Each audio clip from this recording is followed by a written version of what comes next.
All right. Today is Sunday, the 9th of July. This is a recap for the stock market activities last week and an outlook for the week to come. Now, folks, I got a good one for you tonight. And I know it's been a long time. It's been a shortened trading week. It's been a long holiday. Nobody was really trading the stock market. I know you're still hungover from all of the food and the booze, but it is time to wake up. Give yourself a few slaps in the face, a few bumps of cocaine, and, what? I'm not promoting anything here. I mean, the White House is doing it right now. Let's do some snow, Jack. And if you go to the street, ask for the Bidenomics variety. The side effects are really amazing. It makes you see things upside down. You know, an economy littered with inflation about to go into a recession. That's a booming economy. You better be grateful for that. Inflation, who cares? You're paying more for rent. Yeah, we don't care. Well, who cares? Pay more. What are you, a loser? Make more, pay more. Problem solved. Bidenomics, baby. And since the side effects include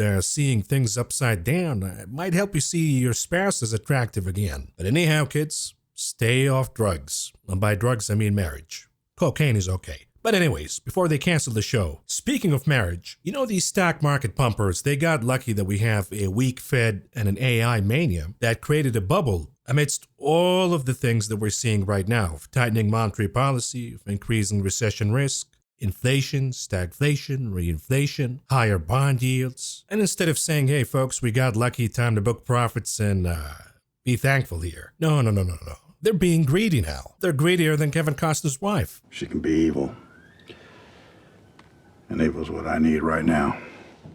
They're upgrading S&P targets, saying recession doesn't matter, inflation doesn't matter, Fed doesn't matter, bank crisis doesn't matter. The fact that we have 7 stocks in the U.S. market, leading pretty much the so-called bull market, which is a bullshit market really. It's a fake bull market, and its job is to suck money from the dumb and transfer it to the smart. But anyways, the 7 stocks now have a market cap of $11 trillion. That is nearly triple Germany's GDP. Now, somebody pretty please do me a favor and combine the net income for all of these 7 countries. 7 stocks. Combine all of their net incomes, and let's see how close we get to $11 trillion. To rational folks, a red flag, but to the zombified addicts, there's nothing to see here. It's AI. AI is bigger than Germany. But anyhow, it was supposed to be a shortened trading week, no action, everybody at home, the path of least resistance is higher, yada, yada, yada. But boy, was it action-packed or what? And it all revolves around this jobs data. A lot of cooking, of course. But the reaction of the stock market is really important. See, I tweeted this a few days ago. I said, for bulls who say a recession is canceled, as if this is a good thing, remember, the advance in equities is based on the Fed backing off out of fears of causing a recession. Your enemy is reinflation, not the recession. With reinflation, there is no backing off. Now, in reality, both of them are enemies, but they think that recession is good for them. So when SVB collapsed, we got bad economic data. Oh, but the Fed will come to the rescue, and that's supposed to be bullish. And they can play that game all they want. But when it comes to reinflation, you can't say, oh, this is soft landing, or this is a booming economy again, because the Fed will come back and chop your head off. And this week, we got the evidence of all of this, that the risk of reinflation is greater and more threatening to the stock market than what? Than the risk of a recession. So saying recession is canceled, you're supposed to be cheering for the recession, you moron. Because so long as we have recession fears, you can play the game of saying, oh, but the Fed is going to back off. So let's talk about it, and here it is. We start with the jobs numbers, and it's absolutely stunning, folks. We got the ADP report, which covers the private sector of the economy, and it absolutely smashed expectations. Double the estimate at around 500,000 jobs created in last month alone. What was the reaction by the stock market? The answer is a big gap down. The Dow Jones went down, the S&P, the Russell, the Nasdaq, all of them went down, while the dollar index and bond yields shot up significantly higher, indicating what? The stock market fears a more aggressive Fed. The stock market fears Jackson Hole 2.0. Mr. Payne. If Mr. Payne makes a comeback, watch out, you will see a crash so rapid like you have never seen before. And what we got this week is a clear indicator. Then came the cooks right away, the next day. They saw what happened to the stock market. Hot employment data indicating reinflation. The stock market is not going to like it. So the cooks give us, here it is, U.S. adds just 209,000 jobs in June, the smallest gain since 2020. So somebody's lying here. The ADP measures the private sector alone. It created 500,000 jobs almost. The kitchen numbers by the government is supposed to measure both the public and the private sectors of the economy. And when you combine both, one has 500,000 jobs and the other, I guess, has minus 300,000 jobs. And that's how we got to 200,000. It's absolutely laughable, folks. But here's what happened. The Dow Jones Industrial Average actually moved higher, along with the S&P, along with the Russell, along with the NASDAQ. So we now know that the stock market wants to see weaker economic data. The weaker, the better, because recession is good. Bank failures, beautiful. Companies collapsing into bankruptcy, absolutely. More, please. Why? Because it means more cocaine by the Fed into this fake economy and fake market. But then, by the end of the day, all of these gains reversed and went down to negative. And that was a major, major warning sign. Why did that happen? Because the cooks made a major mistake here. Look, I said the cooking of economic data in this country has gotten out of control. And I said before that I trust the CCP data from China over the cooks from the government that we have here. Because this time around, they come out with these massive revisions. They revise hundreds of thousands of jobs. So a few months ago, you say the economy is creating hundreds of thousands of jobs. The stock market goes higher because, oh my God, we're afraid of a recession. Now, there is no recession. The economy is still booming. And then you come a few months later and say, oh, whoops, did we say that the economy created hundreds of thousands of jobs? Yeah, let's shave that by half. How can anybody trust this bullshit? But this is what the cooks forgot. Wages, baby. Wages surpassed expectations. Month on month, year on year, wages are going higher. Now, Clown Powell, he says that, oh, wages, we don't know if wages really contribute to inflation or not. Somebody please send him back to school, because we know that the increase in wages is not the reason why we have inflation. The increase in wages is a symptom of inflation because prices go too high too fast and workers fall behind and they demand higher wages, but they're still lagging to the rate of inflation. And if we see wages rising higher, it means that we have more inflation coming because now we have more spending power in the hands of more people. And those folks will go out in the economy and compete, pushing prices higher again. So inflation feeds off the rise of wages. But of course, the Fed with, hundreds of PhDs, they don't know that. They're not sure because now it's not politically correct to say, oh, wages contribute to inflation. Anyways, just for shits and giggles here are the numbers from the ADP report. And as you can see, allegedly, we created 90,000 jobs in trade, transportation, and utilities, 74,000 jobs in education, health, and services, a stunning 232,000 jobs in leisure and hospitality, 28,000 jobs in other services. We lost 30,000 jobs in information, 16,000 jobs in financial activities. They all forgot to buy NVIDIA this year. And we lost 5,000 jobs in professional and business services. And somehow, I guess we discovered gold or some new metal here because we created 69,000 jobs in natural resources and mining, 97,000 jobs in construction. We talked about construction being perhaps the hottest sector of the economy. It's not surprising, but manufacturing down 42,000 jobs. Now you contrast this with the government data. Health and social assistance created 65,000 jobs. And government, here it is, government printed 60,000 jobs last month. Keyword printed. Maybe all of these jobs, they're looking for the missing $200 billion from the PPP loan program. Maybe. And the government says we created 21,000 jobs in leisure and hospitality. So if you contrast this with the ADP, we have about 200,000 jobs missing here. Somebody's lying. Financial activities, 10,000 jobs. Manufacturing,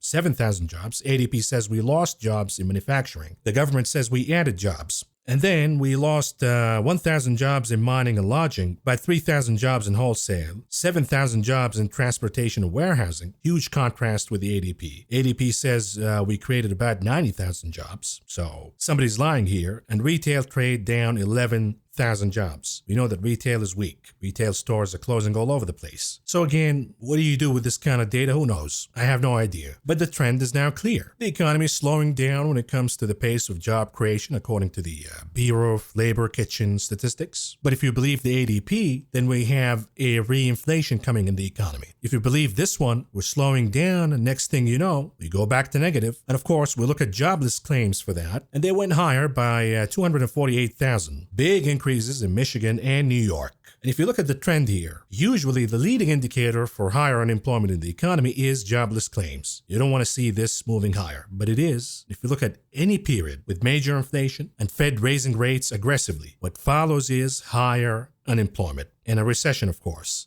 and stock market goes down. But who knows? Maybe it is different this time around. Maybe we have higher unemployment in the economy, and we still have all-time highs in the stock market. Who knows? It's AI. Could change everything here. But anyhow, since we talked about jobs, let's talk about the icy hot economy. We talked about this before. We have the icy hot phenomenon. Some sectors of the economy arguably already in a recession, such as manufacturing, commodities, shipping, trucking, retail, goods. But we have other sectors of the economy that we can argue as white hot and contributing to inflation going higher and staying sticky. And those are housing, construction, leisure, services, food, labor. We can add more, but you get the point here. And this week, we got a slew of economic data that supports the icy hot phenomenon. For example, the headline reads, manufacturers contract for the 8th month in a row. This is according to the ISM. This is the weakest reading since the pandemic lockdowns. So manufacturing clearly icy. Here's the hot, construction spending up. It keeps going higher, no stop here. Factory orders. If you have construction, you need orders from factories. Those are higher in May, the 5th gain in the past 6 months. So that's hot.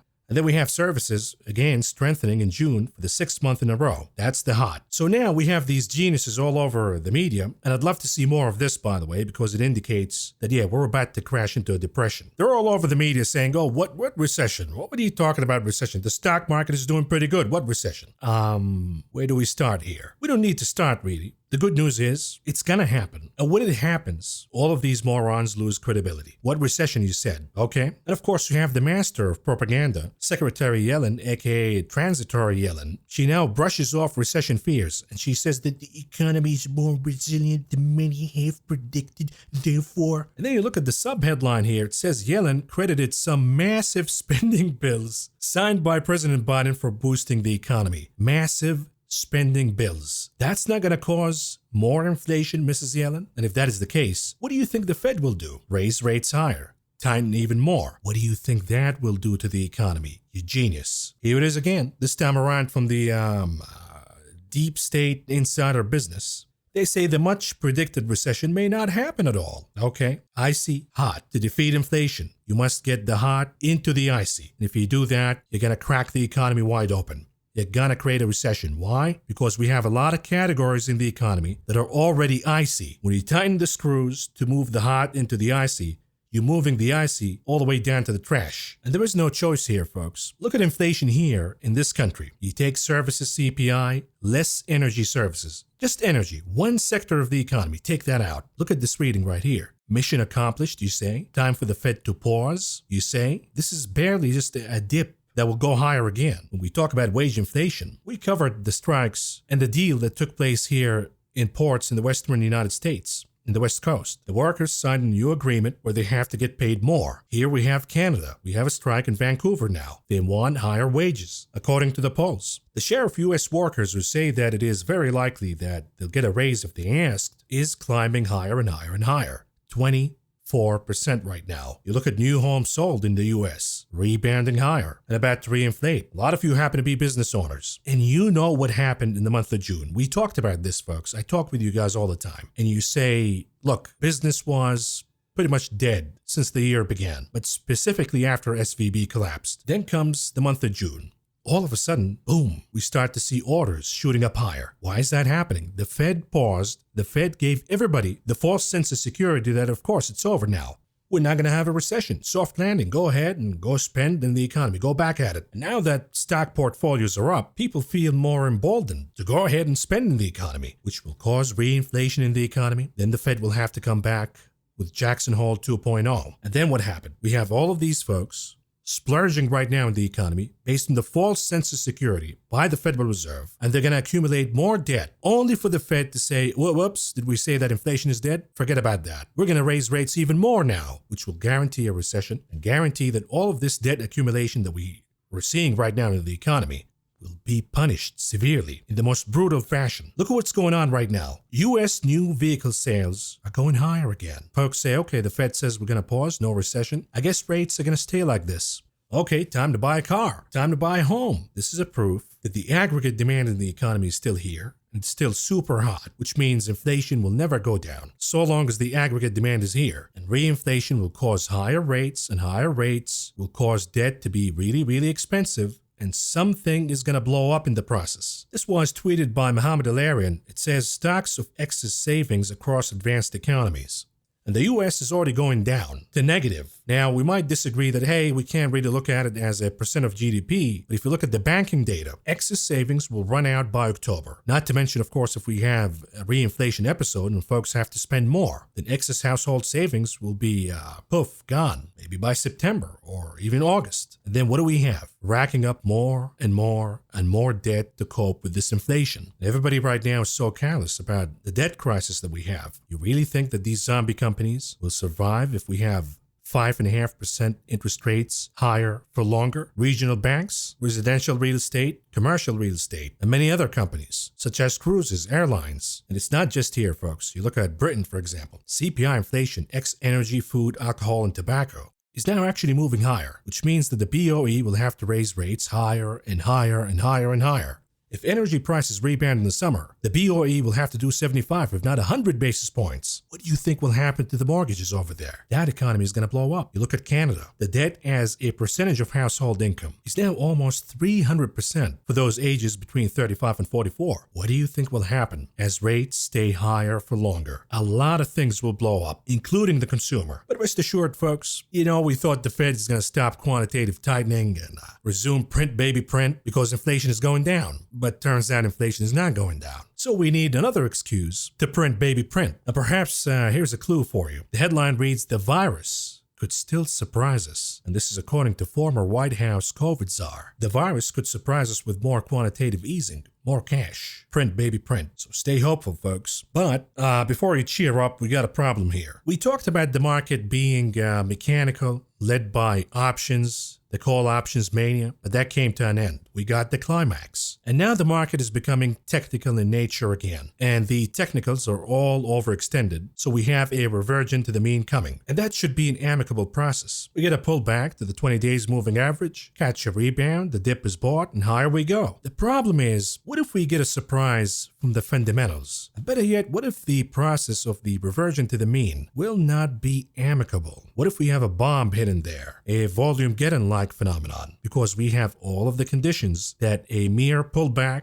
a fundamental catalyst could surprise us from anywhere, and what was supposed to be a pullback becomes a crash, one step at a time. We talked about the shorting with both hands conditions. We know the technicals are indeed reversing, so we got a check mark on that. We talked about the mechanics. We were looking for extreme call options positioning. We got that, and we are looking for big, unusual bets. We keep getting those over and over and over again. The latest being this, the headline reads, "One trader bets the VIX index will triple in the next 3 months." What are they talking about? An investor placed a bet on Thursday morning that the CBOE volatility index, known as the VIX, will soar above 45 by mid-October, a level that is more than triple the gauge Wednesday's close. The VIX has not been that high since the aftermath of the pandemic market crash in April 2020. So they're betting for a crash. The trader bought 83,000 call contracts with the expiration date of October 18th in a single block trade, paying about $4.5 million for them, while simultaneously selling about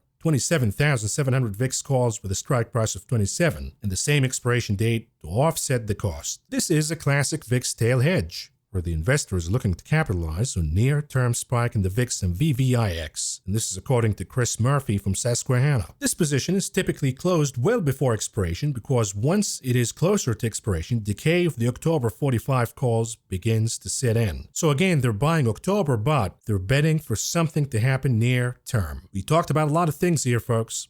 In the last video, we have a CPI reading coming out this week. The assumption is it's going to be benign. What if it isn't, though? What if it tells us that in the next reading, when the base impacts are gone, we'll be back to the 5, if not 6% CPI? We have earnings. We have Jackson Hole. We have energy prices. We have Russia-Ukraine. Any of those could blow up the VIX, create a market crash, and we have volume getting-like phenomenon. What I'm noticing here, folks, somebody has been quietly buying massive amount of put options here in the queues. If you go to the December expiration, you look at the puts, the 330 and the 325, both have over 200,000 contracts open right now. And those positions have been added recently. They keep averaging down. Now, a pullback to 330 in the queues, believe it or not, it's not really that big of a deal, but it's going to hurt the retail investor really hard because the retail investor began participating in the stock market, capitulating, I should say, exactly in the month of June. So if we go down to 330, all of these gains will be erased. You look at the Qs, it is absolute insanity. Even the Bank of New York Mellon sees comparison with the dot-com crash era, where we see the drawdowns, the rebounds, and then the crash as the Fed raises rates higher. The spread between the 7 stocks leading the mania right now versus the S&P 500 is the highest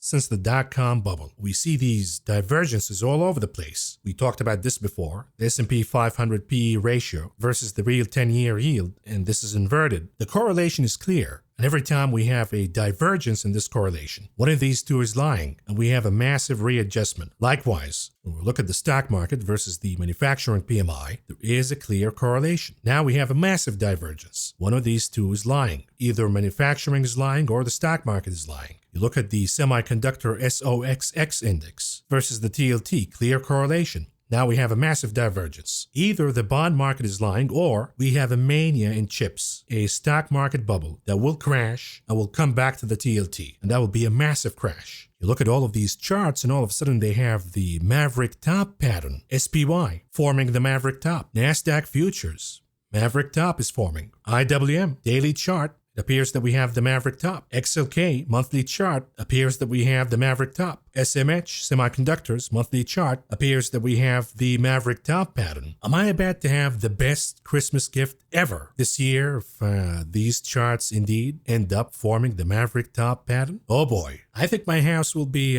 covered with frames of these charts. My wife might consider divorce. We'll see. By the way, the biggest Christmas gift that I'm talking about is the Maverick Top, not the divorce. Okay, just making it clear here. But anyhow, when we look at the shorting conditions, we got a check mark on number 2, we got a check mark on number 3, we don't have a check mark on number 1. And to get a check mark, we have to look at the wall of hope, aka the wall of bullshit. And we have China reopening, that's not working anymore. Here's the headline, China services activity drops sharply in June as recovery flatters. So that's not working out. Then we have the Fed pivot or pause. It's over, we're done. We got data this week, the ADP report. It shook that assumption out. We got an ugly day in the stock market. But it all comes down to the big kahuna here, which is AI. Because AI can fix it all. China reopening, no problem, AI. Fed is not going to pause, no problem, AI. But what about AI? What about AI itself? What if that blows up? And I want you to read this headline carefully because you might want to frame this headline because it would be the leading clue that the end is here. What started the mania is ChatGPT. What ends the mania is ChatGPT. And the headline reads, ChatGPT app downloads are slowing down. BofA finds. Uh-oh, here we go. And to summarize all of this, I've been talking about the ingredients of a volume-getting-like phenomenon, an 87-like phenomenon. The ingredients are here. What would be the spark? Again, we're looking for a pullback in the stock market. That's it. Just a pullback, plain vanilla pullback. But when you have all of these ingredients, a mere pullback can step on a massive landmine. And we see an 87-like crash, volume-getting-like crash. I'm not the only one saying that. Even the dinosaurs who've been trading the stock market since the South Sea bubble, like Art Cashin, for example, he agrees with that. He sees what's going on here. Take a look. Do you think about years like 87 where there's some unknown in the back half that can spoil what was an overall really strong environment? Oh, certainly. That's always a potential.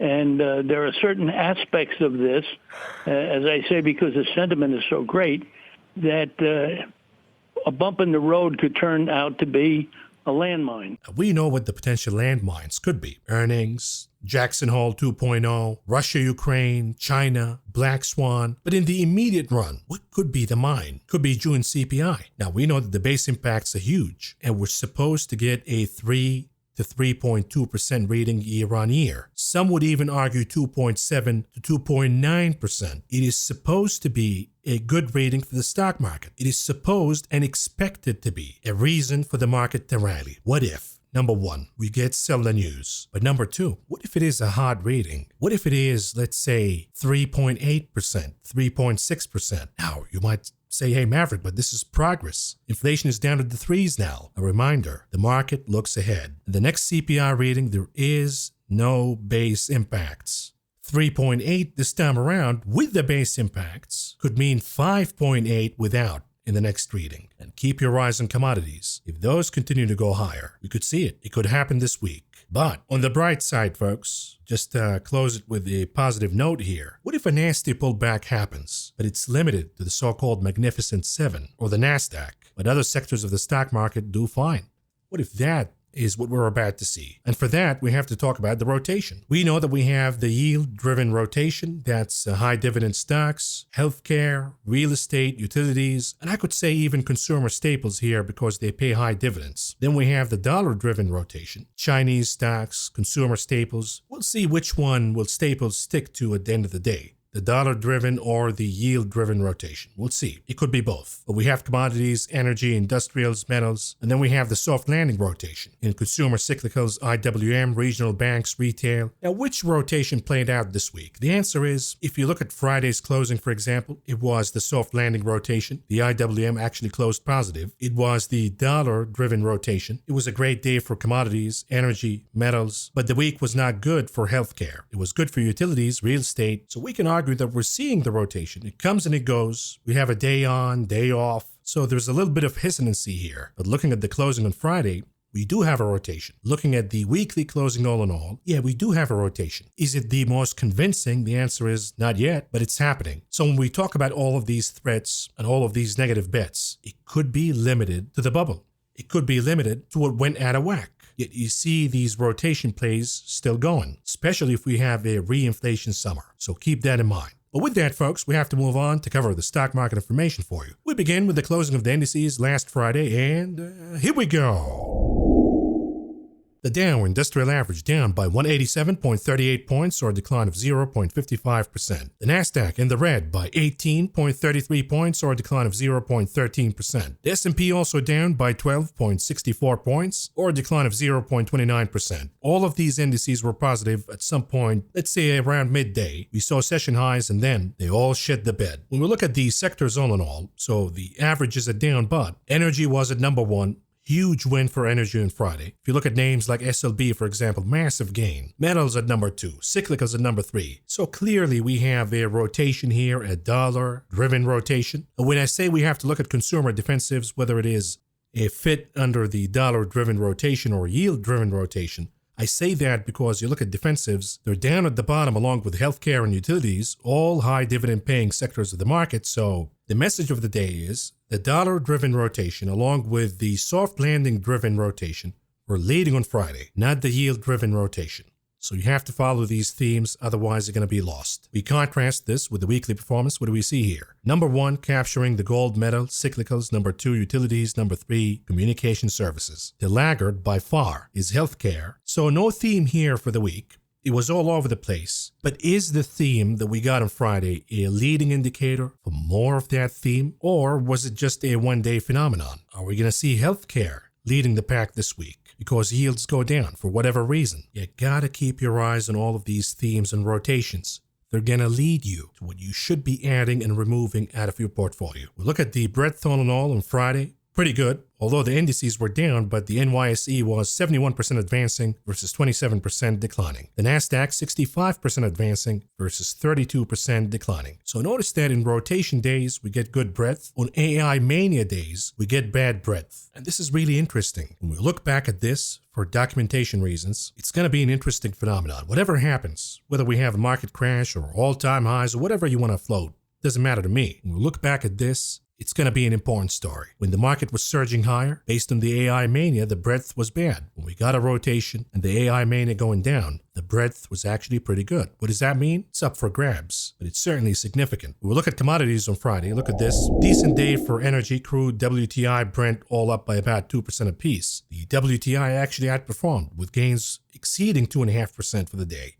Gasoline, RBOB up along with the heating oil, but natural gas was down. Natural gas did not do pretty good this week, but it did pretty good last quarter. Now, when we talk about oil, because the trade last month was long natural gas, maybe short oil, or long natural gas, leave oil alone. Is it this time, this month, when we go back to oil and maybe leave natural gas alone? And I say that because now it became clear that OPEC Plus, and this includes Russia, they would like to see a floor on these oil prices. They'd like to have a put, and this put is 70. We're not going to allow oil prices to go below 70. You know why? Because this is what you said, Mr. Joe Biden. You said that you're going to refill the SPR at $70 a barrel. Okay, prices are now $70 a barrel. You're not filling the SPR. Depletion is insane. So if you're not going to fill it, we'd like to see these prices higher again. We're giving you the time. This is what the Saudis and the Russians are saying. We're giving you the time, the opportunity. Do it now. But the Biden administration knows if they do it, oil prices might be back at 100 in no time, because we do have support on the supply side. OPEC Plus will keep cutting to keep these prices higher. The problem is not the supply. The problem so far has been demand. China's weaker, that's pushing oil prices down. The Fed continues to tighten, adding more downward pressure on oil prices. We have recession fears.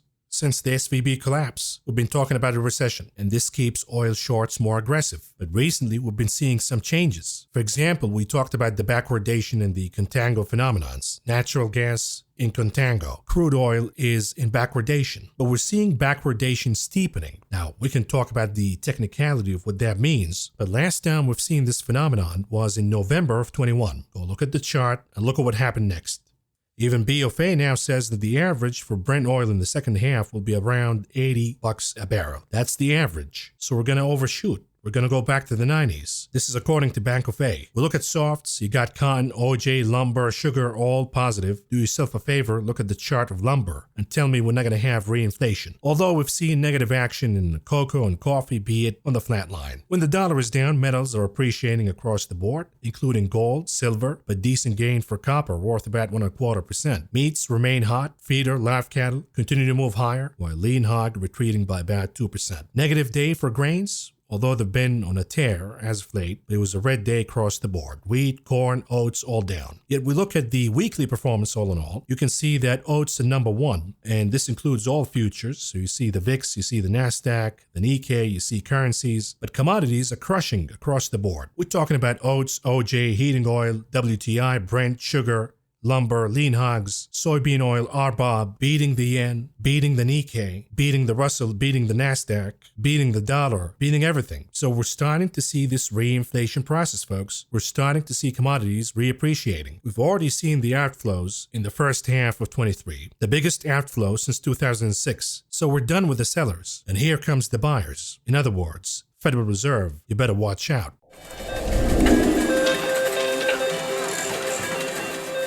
On to the big casino, the options market. What do we see here? On Friday, the volume actually went higher. We see the insanity of buying call options resuming. We're now rating in the 60s, 70s in certain names. The puts are in the 20s in names such as Baba, Amazon, Meta. In the 30s in names such as Tesla, Revvion, Apple. Are you wondering why we've seen the midday reversal, the 180? Something big is about to blow up here. This insanity will cause a massive accident. The stampede on call options, you just need a little spark. And some of you know what I'm talking about because we covered this in the last video for the members. We talked about some options. We looked at all of these calls, all of these puts, the open interest, the important numbers. A little bit of spark, meaning a sell-off based on CPI, based on technicals, based on whatever, will trigger certain numbers. And those numbers will push the market maker to sell aggressively. And we get the reverse gamma squeeze. Volume getting 2.0, could morph into 87, who knows? Massive explosion in the VIX. This is dangerous. What you're seeing right now is a recipe for disaster, but they keep going. They keep stampeding and buying these calls. No matter how expensive they are, something is about to blow up. Let's look at the unusual activities that took place on Friday. We begin with yet another butterfly spread for the SPY. We covered one last week. Here's another one. The beauty of a butterfly spread is you get protection for free. Pretty much. You don't pay a lot. In this case, you look at the volume. You see that they're buying the 380. That's the main leg. It cost more. They bought about 52,000 contracts. They also bought the 350 puts. That's the other wing. Cost them about 30 cents a piece. So the 380 cost them about 70 cents a piece. Let's round all of that up to $1. $1 a piece. All for the expiration date of August 25. Then they sell 2 to 1, the body of the butterfly, and they receive 50 cents a piece. So the entry cost all in all is pretty much nothing. You're not paying for anything here, but you do receive the protection in the SPY in case it goes down and it goes below 380. You're covered. Why not hedge for nothing. You're not paying for anything at all. Why not use these trading strategies, folks? And then, of course, we have a lot of Revyon here. We spotted Revyon about 2 weeks ago. We talked about this name. We're seeing a lot of call options coming in. And now you see the name exploding. The premiums are out of whack. So if you want to chase, good luck. If you want to short, also good luck. You're going to overpay for these puts. Just leave it alone. But if you are interested in these trades for Revyon, just pause the screen and follow whatever you want. But here we have more unusual activities for you. Let's say more adult plays. Forget about the kids who are playing Revyon, but TWLO. This is for Twilio. Somebody's buying the $50 puts for the expiration date August 18th. With expectations that the name will go down or lose more than 20% of its value by then. Paid about 90 cents a piece to enter this trade, all in all, spending about $700,000. You look at the chart of Twilio, this is a daily chart. What does it say here? You could look at this and say it's a bull flag, consolidation pattern, gathering of energy, and then it goes higher. But maybe the trader is not taking any chance here. They could be long. They bought at 50, for example. They want some hedge. Maybe they're betting that this is going to go down to 50. Maybe we see a pattern of static lows and then higher highs, but recently the chart perhaps made a lower high, and the trader sees a pullback all the way down to 50. We have earnings coming out soon. Maybe the trader wants the protection, whether being short or just hedging. They want this peace of mind that if earnings come out bad, the stock goes down to 50, they're hedged or they're short. And then we have the ticker MHK for Mohawk. Somebody's buying the 110 calls for the expiration date August 18th with expectations that the name will move higher and gain more than 6.5% by then. Paid about $3 a piece to enter this trade, all in all spending about $1.5 million. Now we'll look at the chart of MHK. Here's a weekly chart. We see a pattern of a double bottom, improving momentum indicators on the RSI and the MACD indicators. The trader is not being greedy here. They're looking for 110. I say it's worth following. If it hits, it hits. The chart looks pretty good. And then lastly, we have QRVO Qorvo. Now understand that this is all about China-US relations. Now China is retaliating because we have some chip exports restrictions. They're retaliating by banning some rare earth metals. And some of these metals are used by companies like Qorvo and Skyworks, specifically those two, to manufacture chips. The trader is now betting that perhaps the recent visit by Janet Yellen will be productive and produce some Chinese reaction by backing off from these restrictions, and that could be a good catalyst for Qorvo. So they bought the 110 calls for the expiration date August 18th, with expectations that Qorvo could gain more than 10% by then. They paid about $1.75 a piece to enter this trade, all in all spending about $1 million. Moving on to the heat map analysis, what do we see here on Friday's activities? The answer is the dollar-driven rotation and the soft landing-driven rotation. How do we know? Financials are up, that's soft landing. Cyclicals are up. You look at resorts, casinos, lodging, all of those are up. That's soft landing rotation. Then you look at the industrials, a lot of names are up. You look at metals, really good day for metals. Talk about energy, natural gas names, oil services blasting higher. That's dollar-driven rotation. The Chinese names, Alibaba, Pinduoduo, JD, look at Baba, up over 8% for the day. That's dollar-driven rotation. Then you look at healthcare. That's down big. Why? Because it's yield-driven rotation. Well, yield's been going higher. We see healthcare down, utilities down, real estate down, staples down. All of these names pay a lot of dividends, they're down. My boy Verizon got crushed on Friday. Why? It pays high dividend, but yields are up. Yields continue to go higher. Look at the 10-year. Keeps going higher. So folks, it is imperative that you understand these rotations. Then you look at the big caps, those are down. Money's coming out of these names. Some action here and there in the chips, the AI mania, Amazon a little bit, but it is clear.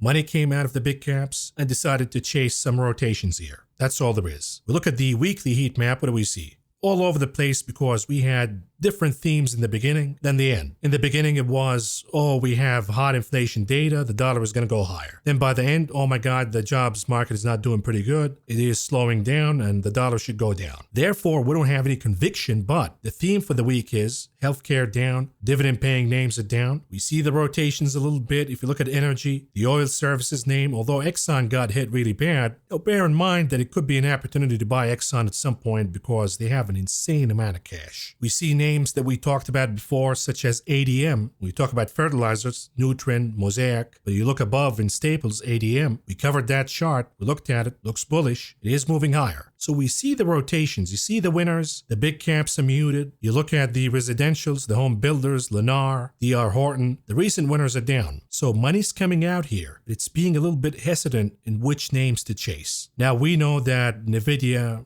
Tesla, we still have some funny games going on with options. Tesla actually reported deliveries on Monday, actually over the weekend, but we got the reaction on Monday. So you see a lot of these gains based on that. And then you look at a name like Nike. Oh my God, down 8% for the week. That comes on top of more losses than we got before. Something big is happening in Nike here. You see Starbucks down too. So we have warning signs, folks. And then we have other signs for the mania. The Revlon, the automotives, the gamma squeezes. But we also have rotations going on. Look at SLB. Look at NTR. Even AbbVie caught a bid this week.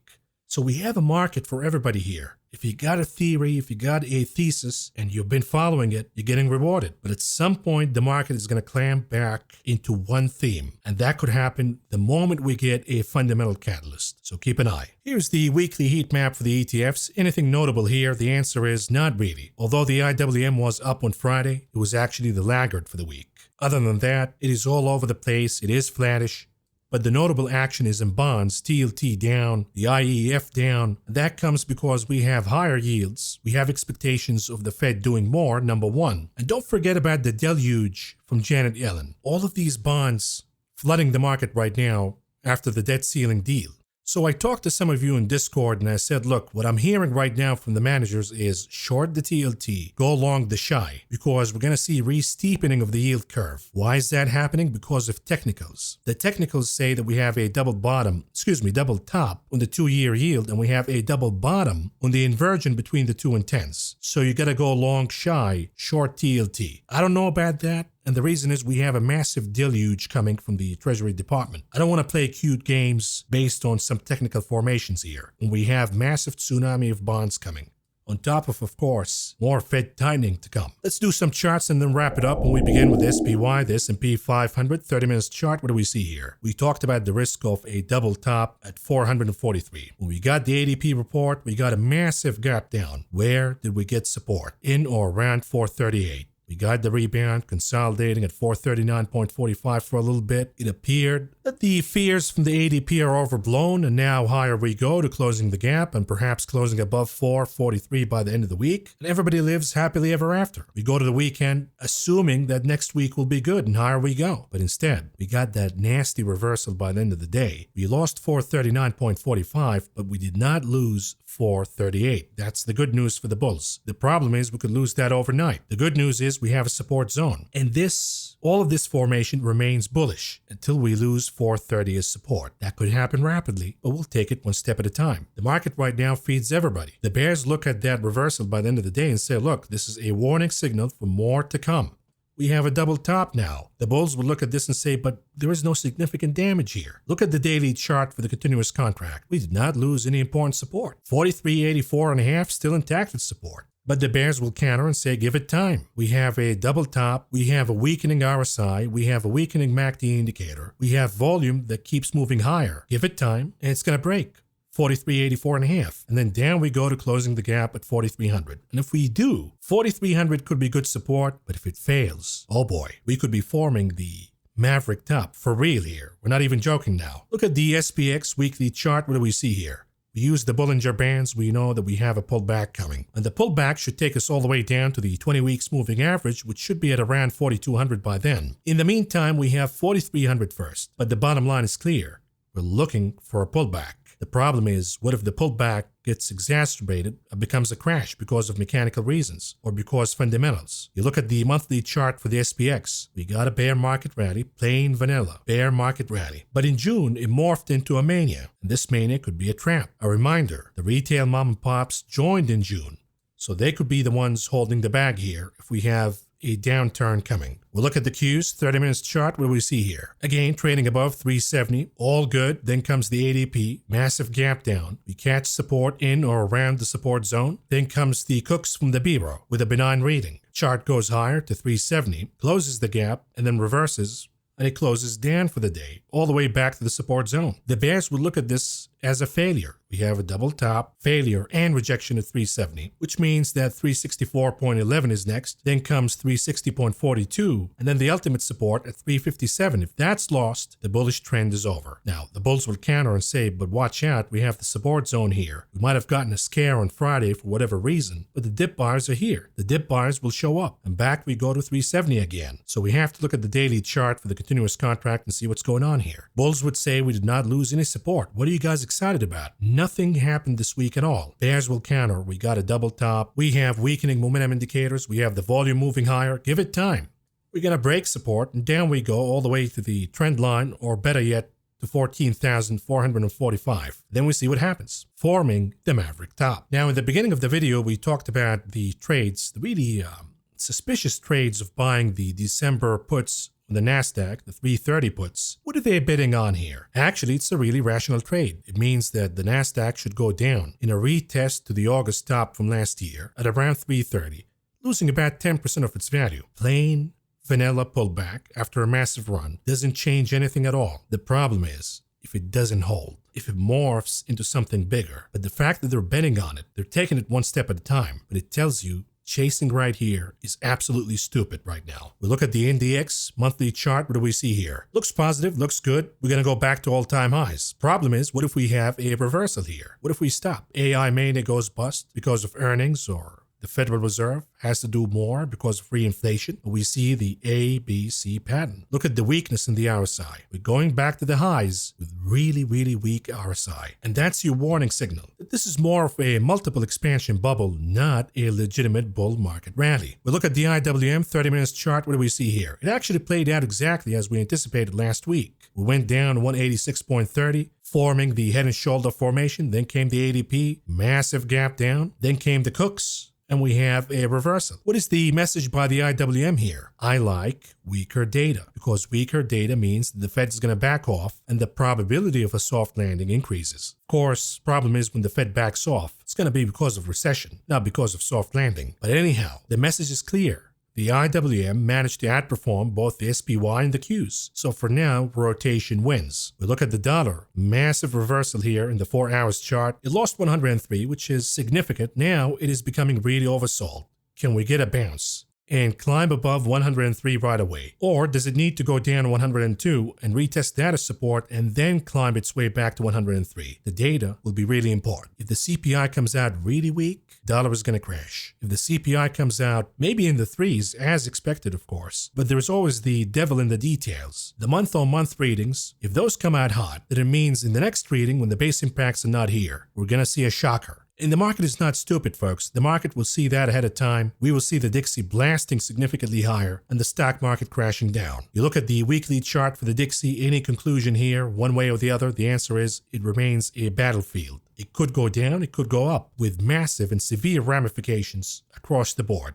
In commodities, in the stock market, in precious metals, look at gold. What is gold doing right now? Consolidating. The old man is just anticipating what the dollar is going to do. We can argue that we have a bottoming in momentum. We have a wedge-ish pattern and gold will break higher. I agree, this is what the chart says, but can you guarantee anything right now? Looking at the dollar index. Until 102 is lost, we don't have a confirmation that this outcome will happen. You look at silver. Once again, we have the wedge. We're waiting for a crossing above 21.57. Can you bet on it? The answer is you could. But do you have the confirmation? The answer is you don't. You gotta see the dollar down. You have the CPI, you have the Fed. Anything could happen. But looking at the charts alone, if you do have a crossing above the wedge pattern, and above 21.57, technically speaking, it's a bullish chart. Then comes Tricky Dixie, whatever it does, it could change it entirely. Keep that in mind. When we look at Brent oil, what do we see here? Beautiful closing above 77, bullish for oil longs. Now we're waiting for backwardation. Now we're waiting for short covering. Now we're waiting for the dollar to go down even more. And we'll be at 85 in no time. But can you guarantee anything the dollar does these days? The answer is absolutely not. But is it a positive closing? Do we take it? The answer is absolutely yes. We look at the 2-year yield. What do we see here? Big drop on Friday. The assumption was down it goes. Double top, down it goes. Short TLT, long shy. But then it came back by the end of the day. It came back for a reason. It wants to go higher. And that's all I'm saying right now. 10-year yield. What do we see here? Moving higher. 2-year stalling. In other words, we have re-steepening of the yield curve. Now, it's all fun and games, folks, as the yield curve is inverting, but the fun stops the moment it re-steepens. We saw a taste of that back in March, and we had 3 banks blowing up here in the US, and one major one in Europe blowing up, Credit Suisse, and douchebag almost blew up too. And I think if we continue to see this re-steepening, you gotta be extremely careful with equities here, folks. You look at the TLT daily chart, where we see massive drop. Couldn't pass 103.5 over and over and over again. And now down it goes to the support zone, but it lost an important support at 100. You look at the weekly chart, lost the trend line. Now it has to go down and form the double bottom. And then we'll see what happens. There is a reason why I've been hesitant. A lot of you say, hey, should I buy the TLT? And I say, it's up to you. For me, not buying until 109.5 recaptured the support. Otherwise, I'm just an observer here. VIX daily chart, what do we see here? Are we seeing a saucer bottoming formation? Are we seeing firming momentum indicators? The answer is absolutely yes. We look at the weekly chart. Isn't what we're seeing right now a wedge pattern with momentum indicators that are about to become positive again? The answer is absolutely yes. You put it all together. The VIX is going higher. The question is, are you prepared for that, or are you going to be caught by surprise? This is the time to buy these puts for cheap. Once the VIX explodes, don't come to me and say, hey, Maverick, time to short now? I'm not going to even answer you. Look at this chart. Make your own conclusions, make your own decisions. We'll look at Apple, an hourly chart. What do we see here? We have a trend line. The trend line has not been broken yet. And we have an important support at 189.60, hasn't been broken yet, which is a gap fill. If those two are broken, then 185 becomes a natural conclusion. If 185 is broken, then we start to see the mechanical breakdown, which could take us all the way down to 175. You look at the weekly chart, it's insane. This is the biggest stock in the world right now, and we're FOMOing this stock. We turned this stock into a meme stock. Look at the RSI, way out of whack. We have an important support zone that we have to go down at some point too. And that support zone is now becoming further away. If we go down there to the midline, it will be a downside of about 22% in Apple. If Apple goes down by 22%, what do you think will happen to the SPY? What do you think will happen to the Qs? We'll look at Tesla. We got the deliveries on Monday. We have a gap higher now, erasing all of these technical top information, such as the bearish engulfing candle, which we're going to revisit in a minute. But what do we see here? It's stalled. Does it mean it has to go down? Not really. Maybe demand is going to show up later on this week. So we have to zoom out to the daily chart and see what's going on. Bearish engulfing, almost head and shoulder, almost reverse ABC. We got all of the confirmation that this is indeed the top. Then comes a fundamental catalyst, the deliveries, and we see a massive gap up. Look at the MACD indicator. What does it say here? We've already got the confirmation that this is the top. Then come the deliveries. We went back positive for a little bit. Now we're moving down again. So this could be just noise. Deliveries come out. We see the gap higher. Then we go down and resume what we began, which is a topping formation in Tesla. Now, the bulls are not out of ammo yet, because if we zoom out to a weekly chart, what do we see here? We know that we have the megaphone pattern. We could go all the way back to the upper end. That would be a gain of about 7.5% from here, depending on the timing, of course. And the RSI says, yeah, we got some room to go here. So the bulls can look at this and say we have room to go. The bears would look at this and say, no. We've already marked the top before the deliveries came out. We're excited about the deliveries, but what about the margins? And now we have to go back into a fundamental debate, which is not relevant right now when we look at this chart right here. Who has the advantage? The answer is the bulls have the advantage. The bears have the advantage once we go back to the topic formation. And that would be between 249.16, 265.25. Let's look at some big cap charts, weekly charts, see what's going on here. Amazon, it is at my number of 129, which I am anticipating a pullback from here. The RSI is firming up. It is overbought. But we don't have a confirmation that this is indeed reversing. We'll look at Google. It is weakening, but do we have a confirmation that we have a reversal? The answer is absolutely not. Until we have a weekly closing below 117. You see the MACD becoming red. What about Meta? Out of whack for weeks now, and it will experience a massive pullback here. And it could be as big as 22.5%, all the way down to 224.20. What would be the catalyst for such a massive pullback? The answer is, how about earnings? We have that around the corner. When you have a chart heading into earnings like this, loaded RSIs, straight line, 45 degrees, the risk becomes extremely downward. You have to hedge if you happen to be long Meta. You have to start shorting if you want to short this name. There are no guarantees in life, but the risk versus reward says it's time. Look at Microsoft weekly chart.